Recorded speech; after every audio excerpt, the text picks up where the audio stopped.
All right, so continuing on with our discussion of the 4 P's of marketing: product, price, place, and promotion. Today we are going to be looking at price.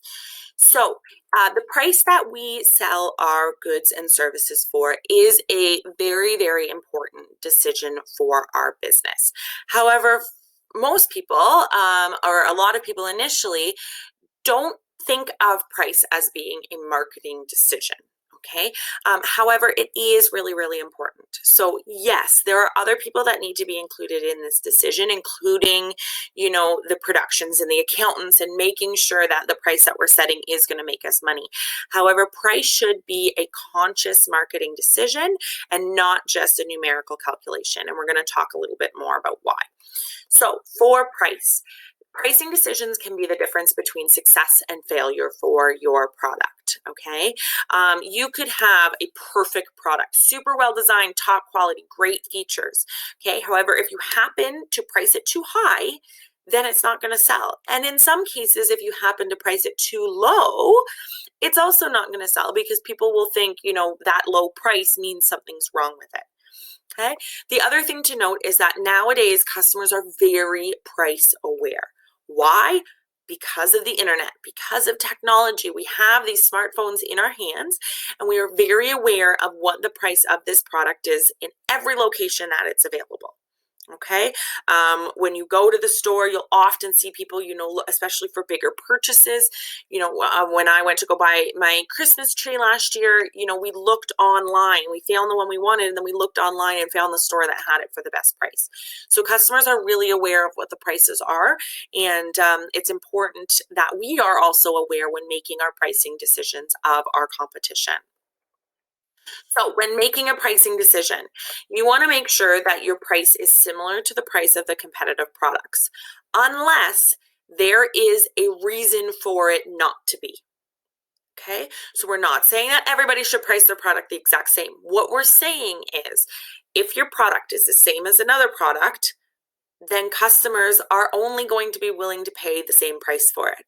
However, if you can convince customers that your product is better and there has to be a distinct reason, then they might be willing to pay more for it and you can price it higher. So, what might some of these reasons be? The first one might be some unique or novelty packaging. Okay, we see this a lot in the Coke, Pepsi, soda industry. Okay, so putting the same product in super small cans or in those special glass Coke bottles. Okay, makes it special and unique and makes it so that customers might be willing to pay a little bit more for the exact same product, which is the Coke or Pepsi. Another one would be adding features or benefits. So if your product is slightly different, okay, we see this a lot in the food industry with dietary restrictions. If you're looking for, products that are gluten-free, if you're looking for vegan products or dairy-free products, generally the same product with that specification is going to cost more money. Why? Because it has that added feature or benefit or that uniqueness to it. Okay, another one would be seasonal interest. We see this a lot, especially Easter and Christmas time. The exact same product, okay, so we see Aero chocolates. The exact same chocolate is now in the shape of a sheep or a bunny, and it's being sold for more money. Why? Because it's themed for the season and there's extra interest. The next one could be brand, okay? Think chips and pop. Okay, the exact same dill pickle chips or the exact same all dressed chips, no name versus Lay's. Okay, that brand Lay's is going to cost more. Okay, we also see this in fashion, right? A purse that looks very similar, it does the exact same thing. If it has that brand of Coach or Kate Spade or any of those other high-end brands, it's going to cost more money. Another one is convenience. So this could be being pre-made or being packaged conveniently. It also could be location. So you will see, for example, coffee. So if you buy coffee grounds, they're going to be a lot less expensive than if you buy the coffee grounds in the little pre-measured pods that you can put in a Keurig machine. Okay, they're going to be more expensive. Okay, if you buy vegetables that are pre-cut up and pre-sliced up and put in nice little containers or a nice little tray for your party, it's going to be more expensive than buying all the vegetables and cutting them yourselves. Okay, so there's definitely that convenience factor that you pay more for. Okay, if you buy milk at a corner store that's conveniently close to your house, it's going to cost more than if you go to a big grocery store. Okay, there are also some what we call unreasonable reasons that are currently being used to charge more. However, a lot of them are currently being challenged by society, and so we don't generally recommend doing them. But you will see products that are priced more based off of gender, race, and religion, especially in the beauty industry. So female razors that are pink, with the exact same features and benefits as a male razor that is gray or a neutral color is going to be more expensive. It's generally referred to as what's called a pink tax, even though it does the exact same thing. We see the shampoo and hair products for racially diverse hair costing more and being less available than the ones for, Caucasian hair in our country. Et cetera, et cetera. So while those currently are reasons why something is being charged more, we are kind of weary of that because society is starting to challenge those, and those might be changing in the near future. All right, so with all of those things in mind, okay, those are all really valid reasons and considerations to make when choosing the price of your product.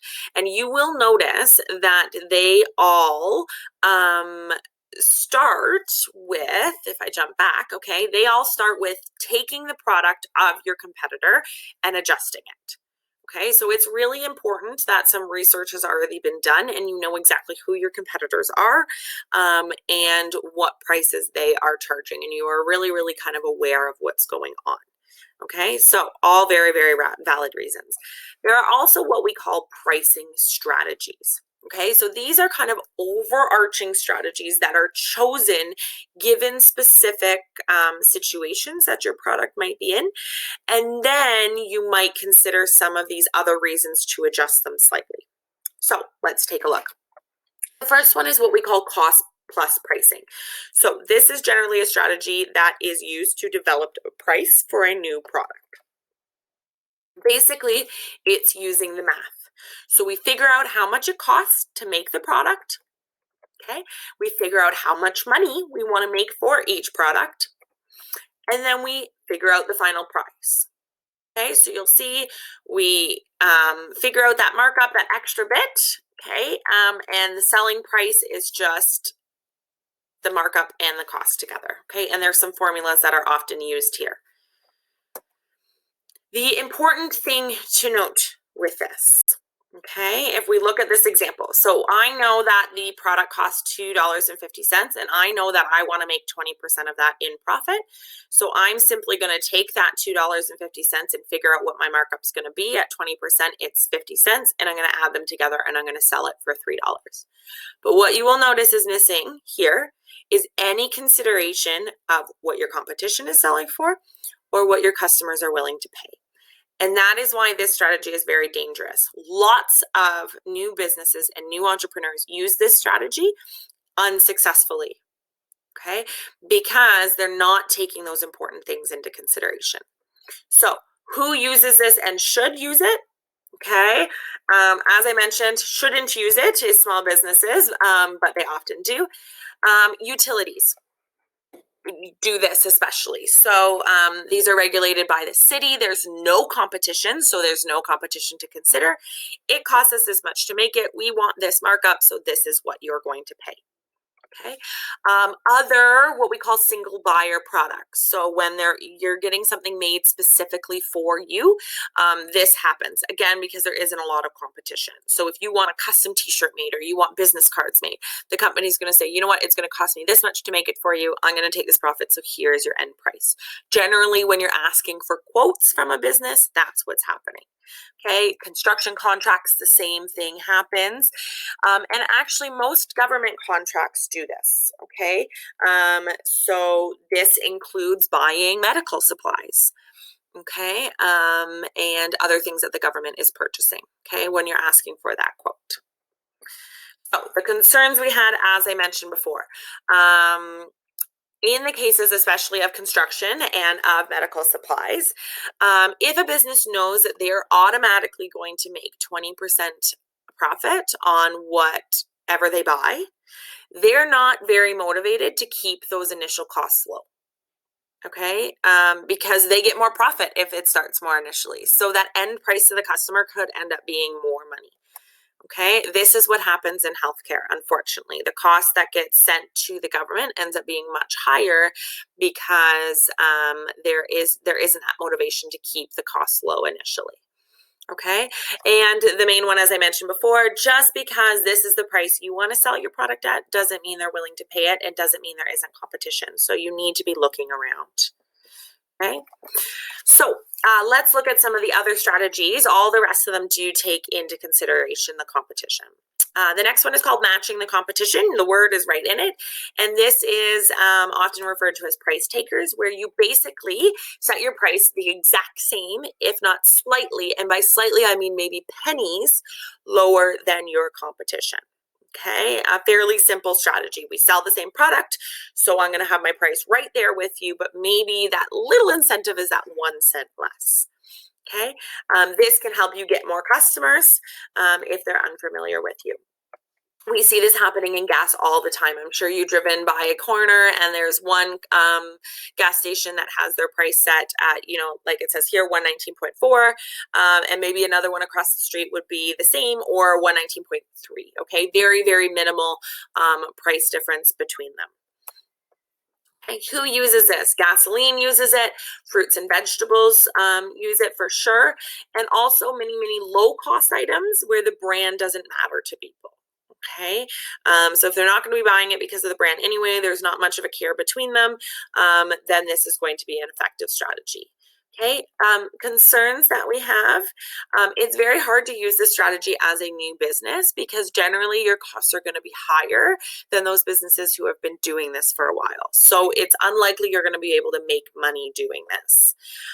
Also, you could drive down the overall price and the profit that you make. So if you think of my two gasoline services, if one goes slightly lower, 0.3, then maybe later in the other day, the next one goes slightly lower, 0.2, then 0.1, then down, the price continues to go down over time through this strategy, slowly, but possibly.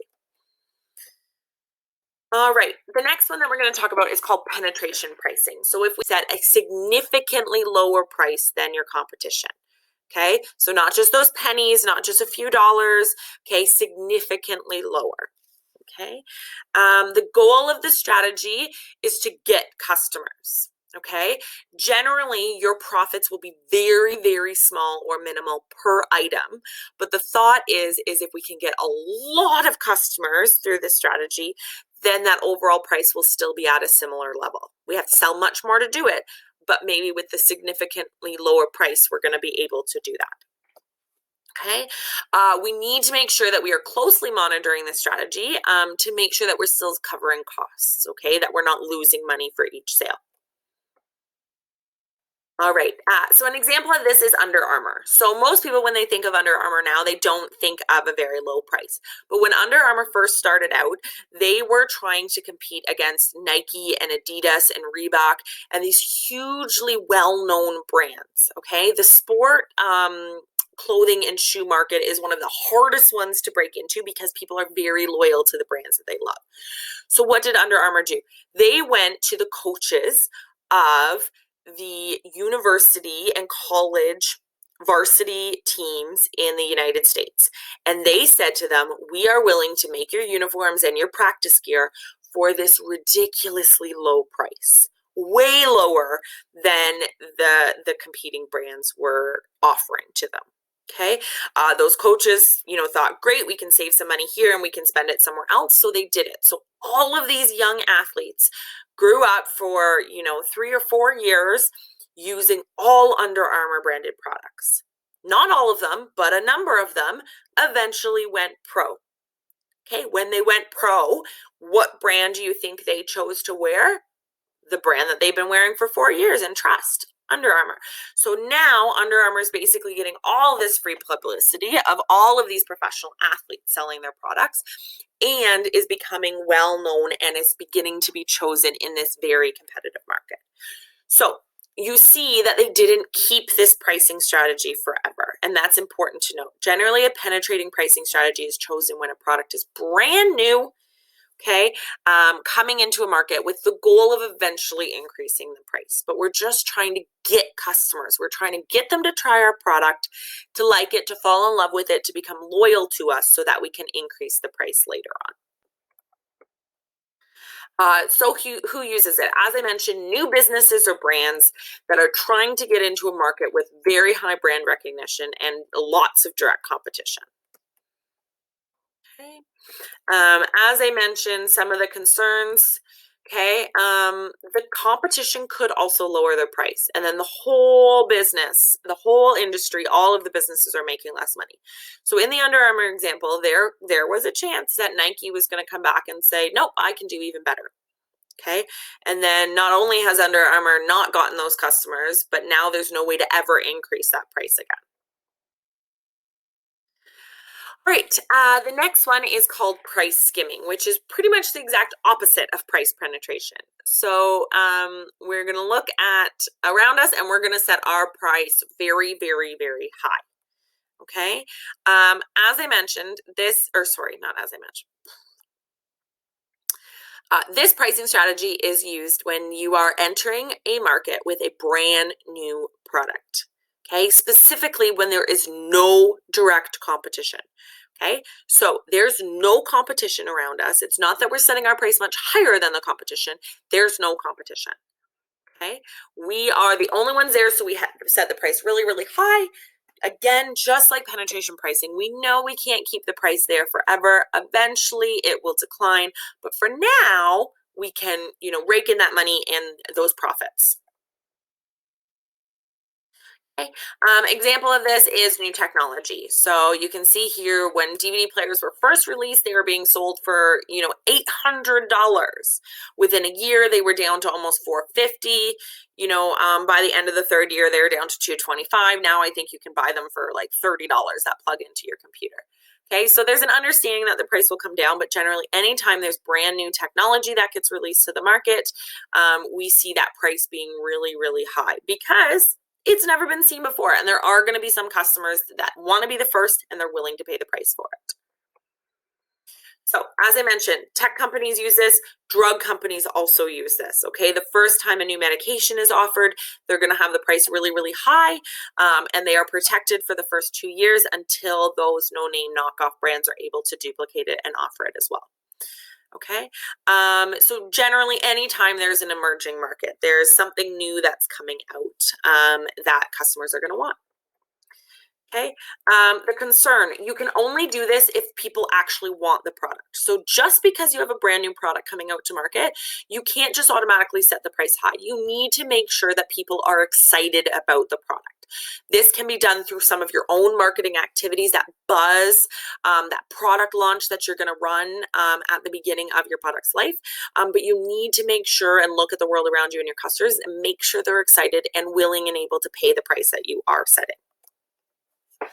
All right, the next pricing strategy is called psychological pricing. And if you think of the word psychological, this has to do with our brain and the thought processes that we have. Okay, basically what you're doing is you're pricing your product or service at an odd number, generally using cents. Okay, so choosing to price it at $5.99 instead of $6. Okay, really in Canada, especially because we don't have pennies anymore, you still pay $6.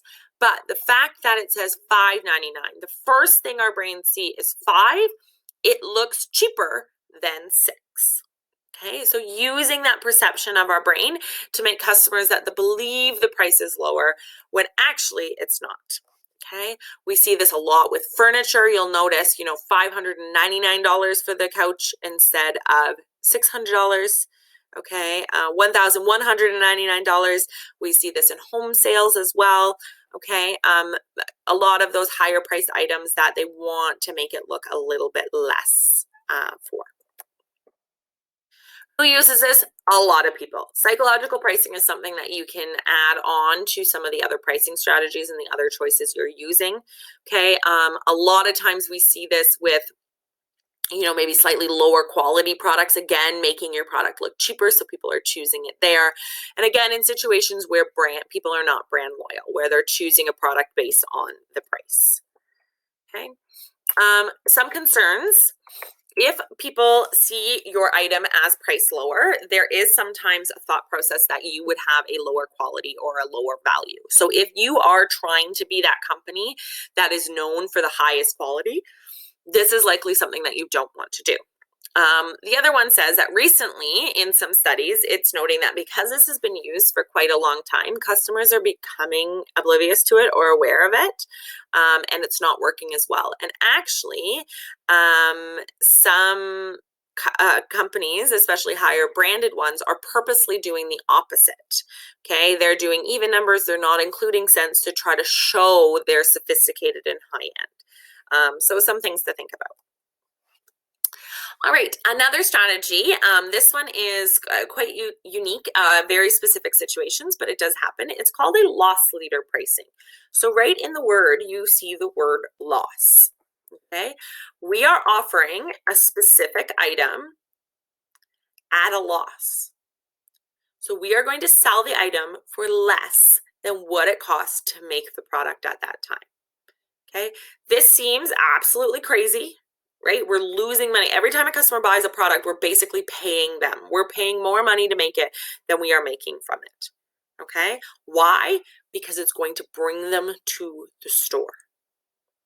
Okay, they will hopefully come to the store, buy that product, but then also buy other products at the same time, which we would make a profit on. So some examples of this before we get to the one on the screen. We see this happening at retail stores all the time. Costco, Walmart, grocery stores, etc. do this. They will have flyers and they will show one really, really inexpensive item, and that is going to get you into the store, and then you're going to buy other items. No, I'm going to go back. So we see this all the time with retail stores. We see this with Costco, with Walmart, with a lot of those retailers that are out there.